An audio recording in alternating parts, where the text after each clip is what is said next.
Selamat pagi, Bapak, Ibu, Saudara-saudari, serta anak-anak sekalian. Shalom bagi kita semua. Semoga kehidupan kita senantiasa dinaungi kebahagiaan dan perlindungan dari Tuhan. Pagi ini kita bertemu kembali dalam renungan satu hati, sapaan Tuhan tiap pagi. Sebelum masuk dalam renungan, marilah kita awali dengan berdoa. Tuhan yang makasih, terima kasih atas segala karunia dan berkat-Mu yang mencukupi kehidupan kami. Pagi hari ini, kami akan bersama-sama merenungkan firman-Mu, mampukan kami dan berikan hikmat di dalam menerima renungan ini.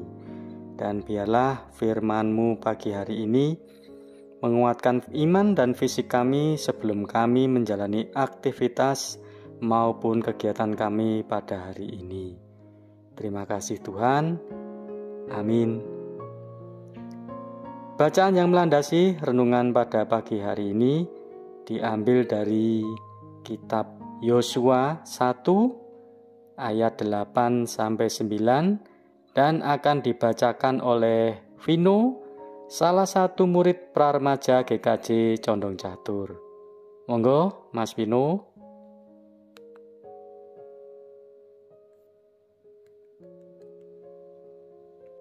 Bacaan firman Tuhan pagi ini terambil dari Yosua 1 ayat 8-9. Janganlah engkau lupa memperkatakan kitab Taurat ini, tetapi renungkanlah itu siang dan malam, supaya engkau bertindak hati-hati sesuai dengan segala yang tertulis di dalamnya. Sebab dengan demikian perjalananmu akan berhasil dan engkau akan beruntung. Bukankah telah kuperintahkan kepadamu, kuatkan dan teguhkanlah hatimu. Janganlah kecut dan tawar hati, sebab Tuhan Allahmu menyertai engkau kemanapun engkau pergi. Demikian firman Tuhan. Terima kasih Mas Vino. Tema pada renungan pagi hari ini adalah bukan sekedar baca. Ada banyak sistem keyakinan dan agama di dunia ini. Umumnya mereka mengajarkan untuk membaca dan memperkatakan kitab suci. Ada yang meyakini bahwa dengan membaca dan memperkatakannya, hal itu merupakan amalan untuk mendatangkan pahala. Ada pula yang meyakini bahwa bacaan itu mantra untuk melawan kuasa gelap dan lain-lain. Tetapi Alkitab menyaksikan bahwa firman Tuhan itu bukan cuma untuk dibaca dan diperkatakan, melainkan juga direnungkan. Kenapa demikian? Karena firman Tuhan itu adalah perkataan yang hidup. Ada roh Tuhan yang menyertainya. Firman itu akan berkuasa jika kita menghidupinya, dan cara agar kita bisa menghidupinya ialah dengan memahami dan merenungkannya. Perenungan itu menolong kita memperbarui kesadaran, komitmen, dan perilaku agar sejalan dengan kehendak Allah. Bukan seperti para ahli Taurat yang hanya pandai mengajarkan, tetapi tidak melakukannya. Renungkanlah firman Tuhan. Jangan biarkan satu dari hidup tanpa merenungkan firman. Jangan biarkan hati dan pikiran kita jauh dari firman Tuhan. Dan jangan biarkan setan mencurinya dari kita. Inilah harta kita yang kekal firman Tuhan. Dia yang telah menjadi manusia. Yang menjadi penegasan kita tentang firman adalah Kristus. Renungkanlah kehidupannya, penderitaannya, kematiannya, dan kebangkitannya.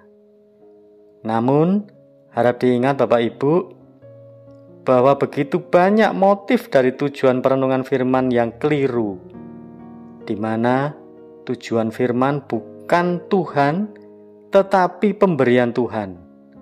Seperti contoh, kita telah membaca firman, maka kita siap diberkati berdasarkan keinginan kita. kita telah melakukan ibadah pelayanan, maka sangatlah pantas kita menerima berkat Tuhan. Ini adalah salah, ini sesat, dan marilah kita kembali pada bagaimana firman pada dasarnya membawa kita untuk mengenal Allah, menginginkan Allah, dan memperkenalkan Dia kepada dunia. Setiap kita dipanggil untuk membawa hati dan pikiran kita kepada Allah, memikirkan Dia dan merasakan kehadirannya di setiap waktu. Melihat kemuliaan Allah bukanlah perkara yang mudah di dalam daging yang fana seperti sekarang ini. Jika merasakan Tuhan sangat sulit, juga dapat dipastikan untuk mematuhi setiap perintah Tuhan akan menjadi lebih sulit. Jadi, marilah kita merenungkan ulang Alkitab kita dengan hati dan pikiran yang berpusat pada Tuhan, bukan pada diri kita dan keinginan kita untuk menikmati kemegahan dunia yang fana dan membawa kita semakin jauh dari Tuhan. Ada sejumlah orang di Alkitab yang gemar merenungkan firman Allah, seperti Musa, Yosua, Daud, Yosia, hingga Maria ibu Yesus. Mereka orang-orang penting, hidup mereka disertai Tuhan. Puncak suri teladan ialah Yesus sendiri yang biasa bersaat teduh di bukit untuk merenungkan kehendak Bapanya. Mereka semua pernah mengalami saat-saat sulit, tetapi ibarat dalam kegelapan, mereka memiliki terang karena mereka hidup di dalam firman Allah dan disertai Allah. Jadi jika kita terbiasa memperkatakan dan merenungkan firman Tuhan tiap hari, kita tidak perlu takut pada saat mengalami saat sulit.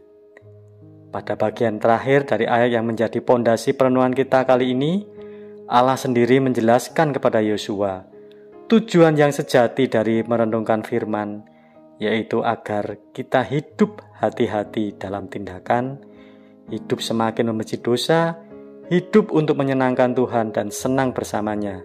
Yang menjadi pusat dari kehidupan yang membenci dosa adalah untuk menginginkan Allah saja. Dari perkataan Tuhan timbullah pengertian, dari pengertian timbullah iman. Berbahagialah orang hidup oleh iman, karena pengharapannya tidak sia-sia. Semoga Tuhan memberkati kita semua. Amin.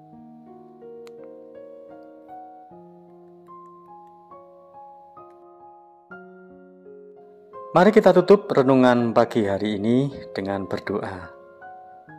Terima kasih Tuhan atas penyertaan-Mu di dalam kami merenungkan firman-Mu hari ini.